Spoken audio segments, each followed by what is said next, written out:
Remote work isn't a temporary experiment anymore. Your team might be scattered across cities or time zones, yet you're still expected to hit targets, keep people engaged, and make good decisions.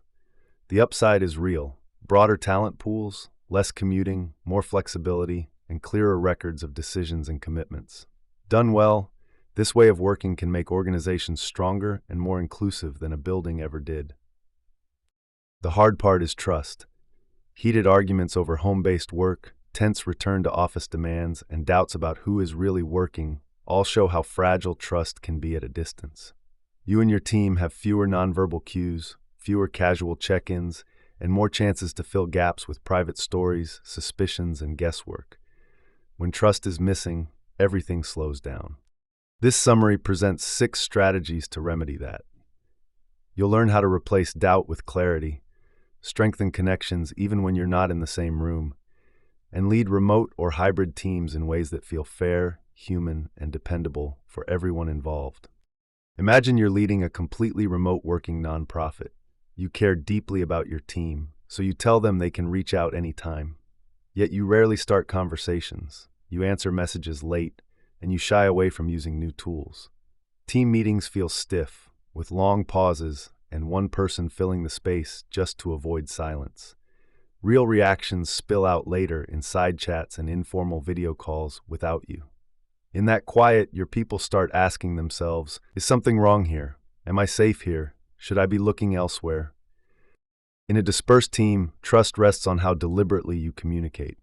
When you stay quiet or send vague messages, your team fills the blanks with worry and self-protection. You need communication that is intentional, frequent, and easy to understand. That is the essence of strategy 1, amplify communication. The idea rests on 6 keys. Understanding means you add extra context and spell out both facts and feelings, instead of expecting people to sense urgency or emotion from a single word like ASAP. Respect focuses on your digital tone, the speed of your reply, the care in your wording, and whether you answer at all. These send powerful signals about how much you value someone. Information means you push key updates beyond your immediate group so remote silos do not drift apart. Alignment calls for shared norms, like which tools fit which kinds of work, how fast people should respond, and what tone you expect. Curiosity asks you to treat first impressions as hypotheses and seek real information through questions. And grace invites you to pause before reacting. Remember that you rarely see the full picture, and choose to give colleagues the benefit of the doubt. When you practice these 6 keys, you replace quiet suspicion with steady, trust-building communication. One national organization that connected rising business leaders with senior figures in finance and entrepreneurship was facing trouble. Its mission sounded inspiring, yet people inside felt lost. Job responsibilities were hazy, several leaders issued direction, and staff didn't know who had final authority or who could actually make personnel decisions. When the CEO suddenly resigned, the scattered staff, who barely knew one another, were ready to walk away. An interim CEO stepped in, visited key volunteer groups, kept the virtual team in the loop, and then brought the whole staff together in person to build a shared vision, clarify roles and reporting lines, agree on priorities, and create regular spaces for questions. As clarity and connection increased, trust grew, and people put their resumes away. When employees can't see leaders in hallways or overhear what gets emphasis, they work in silos and guess what's important. If you only explain direction once and move on, people fill the gaps with their own assumptions. So you need to connect daily tasks to a bigger mission and spell out which results matter now. This is strategy 2, clarify direction. One way to close the clarity gap is to lean on MVPs, your mission, values, and priorities. Mission is the why, the enduring reason your organization exists. Values are the way, the shared standards that guide decisions and behavior, even when no one is watching. And priorities are the how right now, the few focus areas that should shape where people spend their time and energy this week or this quarter, especially when they work at a distance. To make your MVPs real, rely on 4 proven trust builders: conversations, repetition, stories, and goal alignment. Weave your MVPs into everyday talk when you review ideas, recognize wins, and choose what comes first. Repeat key messages in meetings, messages, and updates until they stick. Share stories of people living the mission and values so others can see what success looks like. And tie team and individual goals directly to your MVPs so no one has to guess why their work matters. When you can get people into the same room to co-create or refresh the shared direction, giving remote staff a concrete experience of where you're all heading together. Think back to a time when everything in your workday felt new. You had to think through every email, every request, every unspoken rule. By evening, you were drained. This uncertainty can be a constant strain on remote employees if you don't give them reliable patterns to count on. That's why Strategy 3 requires you to build predictability. In a dispersed team, unpredictability isn't just inconvenient. It drains energy and confidence. People can't quietly watch how others behave, so they miss the subtle cues that explain what really matters. Instead, remote work can feel like moving through minefields. A casual joke that lands badly, a message that doesn't mention someone's title, or a playful emoji in the wrong context can all set off reactions you never saw coming. Without a clear roadmap of expectations, your team walks carefully, second-guessing themselves, which raises anxiety and lowers trust. To reduce that cost, you need a simple, critical tool: consistent check-ins. When people don't have predictable times to ask questions, they hold everything in and assume they're on their own. Leaders sometimes lean on a figure-it-out mindset and feel they're granting autonomy, but from the employee side, it can feel like isolation. The same thing happens with the myth of the always open door. In a virtual world, there's no door to glance at, so the default assumption is that you're too busy. Unless you reach out first, many team members will only speak up when a problem has already exploded. High-trust remote teams turn check-ins into a non-negotiable habit built on 3 elements: time, consistency, and structure. You carve out regular time, even if it's short. You protect those appointments instead of canceling them when things get busy. And you give each conversation a simple rhythm so it stays focused and useful. If you have room to go further, you can add predictable routines like quick start-of-week team huddles or brief end-of-day updates. When people know when they'll hear from you and what those moments will feel like, they relax, share concerns earlier, and start to trust that they're not facing things alone.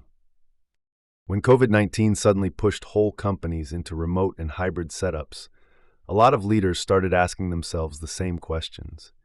Can I really trust people I can't see? Do I need tighter control?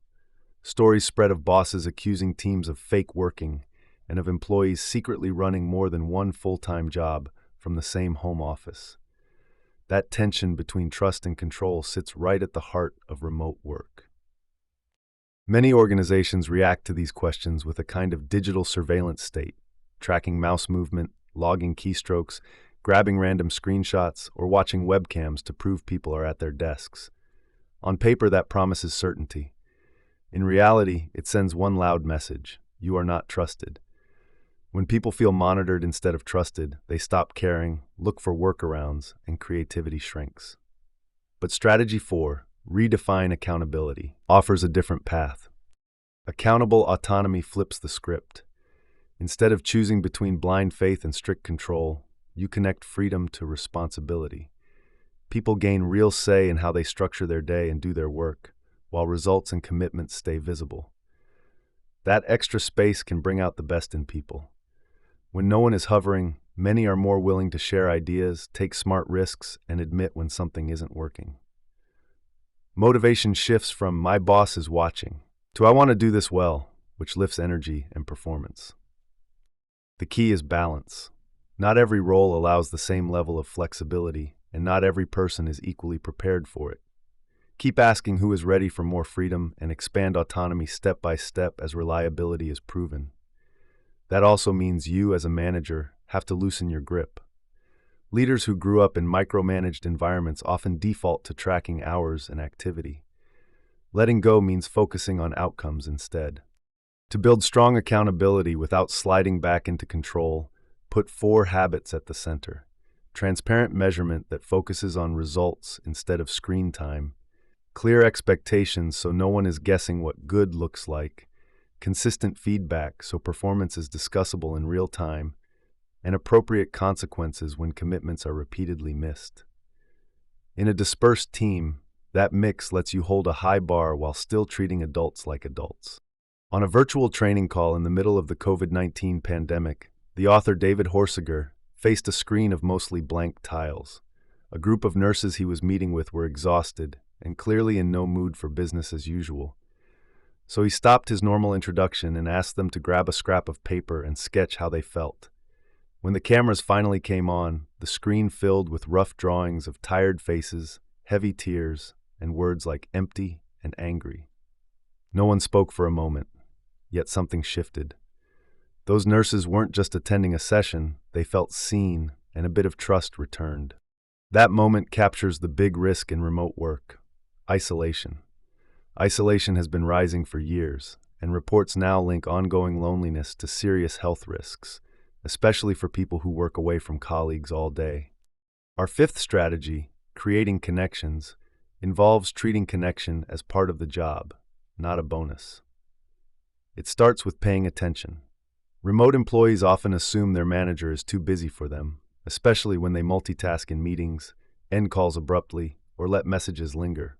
On the other hand, when their manager shows up fully, listens for what isn't said, and responds with real focus, people feel respected instead of sidelined. Next comes sharing. It's not necessary to spill everything, yet letting your team see a bit of your real life and your imperfect moments makes you human. Thoughtful self-disclosure creates psychological safety. The third piece in creating connections is cultivating community, building small, regular chances to laugh, swap stories, and work through challenges together. But watch the balance. If you never create space for people to chat, learn each other's quirks, and solve problems together, your team may look efficient but stay brittle when pressure rises. On the other hand, if cliques, gossip, or quiet bullying creep into chats and side calls, that same sense of community turns into a dark side. So confront the threat directly, mix people across groups, and reset what's acceptable. Finally, if you see employees stretching work into every corner of their day, model clear work hours and encourage real downtime so remote life doesn't slide into constant exhaustion. Jake joined a big technology firm just as it shifted to hybrid work. On paper, he looked ideal: strong skills, an impressive portfolio, and a great interview. A few months in, his manager saw a different story. Jake hit deadlines but rarely went beyond them. He sat through meetings and hardly spoke. When asked how things were going, he finally admitted he felt he was doing okay, but had no idea what great looked like in this company. Working from home, he had missed the informal learning that shows new hires how top performers operate. That gap between expectations and support sits at the center of Strategy 6. Equip your people. In remote settings, competence doesn't grow by osmosis. You need to equip your team in 3 ways: focused training, real career development, and tools that truly help. When people feel prepared instead of left to guess, they stop settling for good enough and aim higher. Training starts with core skills for distance work: confidence with video calls, shared task platforms, team messaging, and basic security. It also covers time management, self-discipline, virtual communication, and leading from afar. Because there's less chance to learn by watching others, lean on live sessions, mentoring, and simple tutorials so people can ask questions in real time.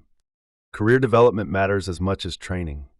Remote staff often wonder if leaders see them, especially when promotions seem to go to people in the office more often. Here social capital comes in, the web of relationships that opens doors to information, chances, and advancement. You can help people build it in 4 ways.